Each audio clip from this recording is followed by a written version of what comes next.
O sol de domingo escaldava o jardim da mansão Monteiro, banhando as roseiras bem cuidadas em tons dourados. O ar carregava o perfume doce das flores misturado ao cheiro de grama recém-cortada. Eduardo Monteiro, meu amigo de infância, estava no centro de tudo, como sempre. Ele ria alto, o tipo de risada que fazia as pessoas ao redor sorrirem sem nem saber por quê. Sua esposa, Clara, ajustava o chapéu de palha de uma das filhas enquanto a outra corria atrás de uma borboleta, os cabelos castanhos dançando na brisa. Era uma cena perfeita, daquelas que pareciam pintadas para um comercial de felicidade. Eu, de canto, segurando uma limonada gelada, observava tudo com um misto de nostalgia e inveja.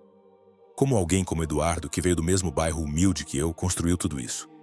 A mansão, a família, o império. Ele parecia intocável. Então o celular dele vibrou. O som cortou o ar como uma nota dissonante.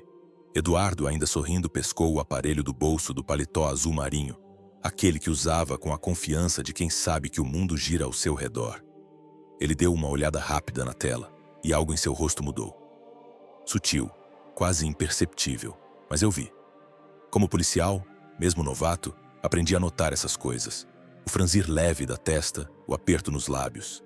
Ele murmurou algo sobre buscar pastelzinhos na padaria da esquina, deu um beijo na testa de Clara e acenou para as filhas. "Volto rápido", disse, já caminhando pelo portão de ferro ornamentado. A porta bateu com um clique seco e o jardim pareceu prender a respiração. Não passaram nem 5 minutos. Eu estava distraído, ouvindo Clara falar sobre o novo projeto de paisagismo, quando um estampido rasgou o ar. Não era um trovão, não era um escapamento de carro. Era um som que eu conhecia dos treinos na academia de polícia, mas que nunca esperei ouvir num domingo à tarde numa rua de bairro nobre. Meu copo de limonada caiu, o vidro se estilhaçando na grama. Clara gritou. As meninas congelaram, e eu já estava correndo para o portão, o coração batendo tão alto que parecia abafar o mundo. A rua estava vazia. O asfalto brilhava sob o sol, mas não havia carros, pessoas, nada. Só silêncio. Um silêncio pesado, como se o próprio ar estivesse segurando um segredo. Então vi o boné. O boné favorito de Eduardo, azul com um bordado dourado jogado no meio da calçada. E ao lado, uma mancha vermelha, espalhando-se lenta e grotescamente pelo concreto. Eu não consegui me mover por um instante. Meus olhos fixaram no boné, no sangue, na ausência de Eduardo. Minha mente de policial novato girava, tentando encaixar as peças, mas nada fazia sentido. Como ele podia simplesmente sumir? Então, pelo canto do olho, vi movimento. 2 vultos rápidos demais para distinguir dobraram a esquina no fim da rua. Um casaco escuro, uma silhueta magra. Foi tudo o que captei antes de sentir o chão girar sob meus pés. Minha visão escureceu. O mundo ficou mudo e eu desabei ao lado do boné. Mas mesmo enquanto caía, uma certeza me atravessou como uma faca. Minha vida, minha carreira, tudo que eu conhecia tinha mudado para sempre naquele exato momento. O necrotério cheirava a desinfetante e morte. Um odor que grudava na pele e não saía. A luz fria dos fluorescentes tornava tudo mais pálido, mais cruel. O corpo de Eduardo estava ali, sobre a mesa de metal coberto por um lençol branco até o pescoço.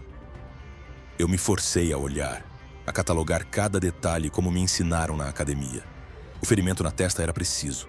Uma marca circular escura, quase perfeita, com bordas chamuscadas. Tiro a queima-roupa.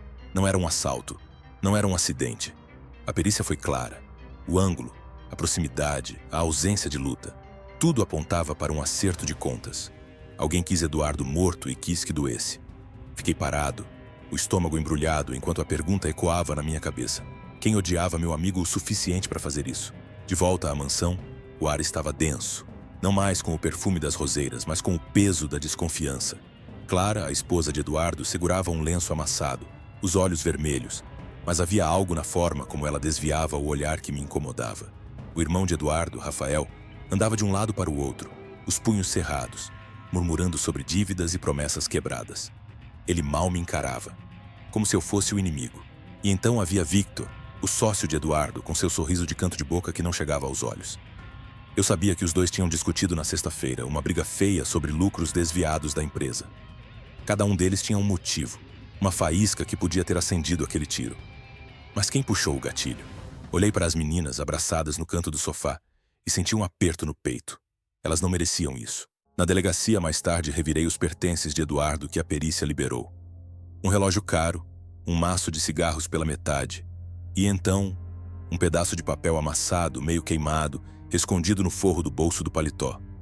As bordas estavam enegrecidas, mas as palavras escritas à mão eram legíveis. Saiba a verdade no cofre, 22 horas. Meu coração acelerou. Que cofre? Que verdade? Eduardo nunca mencionou nada assim, nem nos nossos momentos mais próximos, quando éramos só dois garotos sonhando em sair do bairro. O bilhete parecia um segredo que ele levou para a morte, e agora era minha responsabilidade desenterrá-lo. Mas algo me dizia que abrir aquele cofre, se é que ele existia, não seria tão simples. Era quase meia-noite quando meu celular vibrou, me arrancando do torpor. Eu estava sozinho na delegacia, o silêncio interrompido apenas pelo zumbido do ar-condicionado. A mensagem veio de um número bloqueado, sem remetente, sem contexto. Não confie em quem chora. As palavras me acertaram como um soco. Clara com seu lenço encharcado? Rafael com sua raiva mal disfarçada? Ou seria outra pessoa, alguém que eu ainda não via, manipulando as peças desse quebra-cabeça? Minha mão tremia enquanto eu encarava a tela. Cada suspeita, cada pista parecia me puxar para um labirinto mais escuro. E pela primeira vez, senti que não estava apenas investigando a morte de Eduardo. Eu estava sendo observado. O relógio marcava 21h58 quando empurrei a porta do escritório de Eduardo, o coração batendo como se eu fosse um ladrão na própria casa do meu amigo. A mansão estava silenciosa, exceto pelo tic-tac distante de um relógio de parede. O escritório era um santuário de madeira polida e estantes abarrotadas de livros que provavelmente nunca foram lidos. O cofre ficava atrás de um quadro de paisagem, um clichê que quase me fez sorrir. Não fosse o peso do bilhete queimado ainda na minha mente. Saiba a verdade no cofre, 22 horas. Com as mãos suadas, digitei o código que Clara, hesitante, me passou horas antes. A porta de metal se abriu com um estalo. Nada de dinheiro, joias ou documentos. Apenas uma fotografia amarelada. Eduardo, com aquele sorriso confiante, abraçando um homem encapuzado, o rosto escondido nas sombras. No verso, escrito em tinta preta, uma frase que gelou meu sangue. Você sabe quem sou. No dia seguinte, saí da delegacia e rumei para a favela onde Eduardo, anos atrás, jurava que queria fazer a diferença. O lugar era um labirinto de vielas estreitas, com cheiro de esgoto e fumaça no ar. As pessoas me olhavam com desconfiança, mas um nome surgiu nos murmúrios. Jonas, um traficante que controlava a área e que, segundo os boatos, tinha virado parceiro de Eduardo em projetos sociais. Ou algo mais sombrio. Jonas sumiu semanas antes, como se o chão o tivesse engolido. Conversei com um velho comerciante que baixou a voz ao mencionar reuniões secretas entre os dois em um galpão abandonado. Quanto mais eu cavava, mais sentia que o Eduardo que eu conhecia, o amigo de risada fácil, era só uma fachada. O que ele estava escondendo naquela favela? De volta à delegacia, o laudo de balística caiu como uma bomba. A arma que matou Eduardo era uma pistola 9mm, a mesma usada em um tiroteio policial há 3 meses. Um confronto que terminou com 2 suspeitos mortos e nenhuma resposta clara. Rafael, o irmão de Eduardo, estava lá naquela noite como testemunha ocular. Ele me contou com os olhos arregalados sobre o caos, os tiros e uma arma que viu nas mãos de um policial antes de tudo virar fumaça. Agora, aquela mesma arma, ou uma idêntica, tinha tirado a vida de Eduardo. Minha mente girava. Como uma arma de um caso policial estava nas ruas? E por que Rafael parecia tão nervoso ao lembrar daquele confronto? As peças não se encaixavam, mas cada uma delas apontava para algo maior, algo que cheirava a corrupção. Naquela noite, enquanto caminhava para meu carro, o ar estava pesado, como se a cidade soubesse que eu estava chegando perto demais de algo perigoso. Um pedaço de papel dobrado foi deixado no para-brisa, preso pelo limpador. Pare de cavar ou será o próximo. As letras tortas e apressadas pareciam gritar. Olhei ao redor, mas a rua estava vazia, exceto pelo brilho distante de um poste. Meus colegas na delegacia, homens e mulheres com quem dividi café e piadas, de repente pareciam estranhos. E se um deles estivesse envolvido? E se a morte de Eduardo fosse só a ponta de um iceberg que eu não estava preparado para enfrentar? Minha mão apertou o papel. E pela primeira vez, senti o peso de ser não apenas um caçador, mas a presa. A noite estava sufocante quando convoquei todos para a mansão Monteiro. O jardim, outrora um palco de risos e limonadas, agora parecia um tabuleiro de xadrez onde cada movimento podia ser o último. Clara, Rafael e Victor, o sócio de Eduardo, estavam alinhados na sala de estar, sob o lustre que lançava sombras tremeluzentes nas paredes. Pedi que cada um refizesse seus passos daquele domingo fatídico, sob o pretexto de uma reconstituição oficial. Clara hesitava ao apontar o caminho do portão, seus olhos vermelhos evitando os meus. Rafael caminhava com passos duros, como se cada metro fosse uma acusação. Victor, com aquele sorriso escorregadio, parecia calmo demais, ajustando o colarinho da camisa como se estivesse em uma reunião de negócios. A tensão crescia como uma corda esticada, pronta para romper, e eu sentia que a verdade estava ali, escondida nos detalhes que eles tentavam omitir. Então chegou o momento. Pedi que todos se reunissem no escritório, onde o cofre ainda estava aberto, a fotografia de Eduardo e o homem encapuzado exposta sobre a mesa como uma prova silenciosa. Acendi as luzes com um clique, e o rosto de Victor mudou. O sorriso sumiu, substituído por um brilho frio nos olhos. Você ameaçou denunciar, não foi, Victor? Minha voz cortou o silêncio. Não era sobre dinheiro como todos pensavam. Eduardo descobrira que Victor desviava medicamentos de um hospital filantrópico, um esquema sujo que lucrava milhões às custas de pacientes. Eduardo, com seu senso de justiça que eu nunca entendi de onde vinha, planejava levar tudo ao Ministério Público. Victor não podia permitir isso.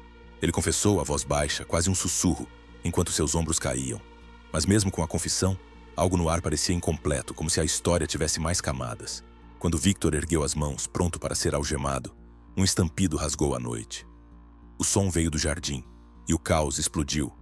Corri para fora, a arma na mão, só para ver meu colega, o Cabo Ferreira, tombando no gramado com sangue escorrendo do ombro. No centro do jardim, sob a luz fraca de um poste, estava ele. O homem encapuzado da fotografia, agora sem máscara, o rosto marcado por cicatrizes e olhos que pareciam carregar uma guerra inteira. Jonas, o traficante que sumira da favela. Ele segurava uma pistola ainda fumegante, apontada para o chão. Eduardo, descobri naquele instante, não era vítima de Jonas. Ele tentava protegê-lo, parte de um acordo para tirar o traficante da vida do crime em troca de informações sobre um esquema maior. Jonas não era o assassino, mas um peão em um jogo que Eduardo tentou, e falhou, controlar. Enquanto a equipe de licenciamento algemava Jonas, eu me aproximei, o coração ainda disparado. Ele não resistiu, mas ao revistá-lo senti algo no bolso de seu casaco. Outro bilhete, idêntico ao encontrado no corpo de Eduardo, com as mesmas palavras tortuosas. Saiba a verdade no cofre, 22 horas. A caligrafia era a mesma, a tinta, o papel, tudo. Mas Jonas não estava na cena do crime aquele dia.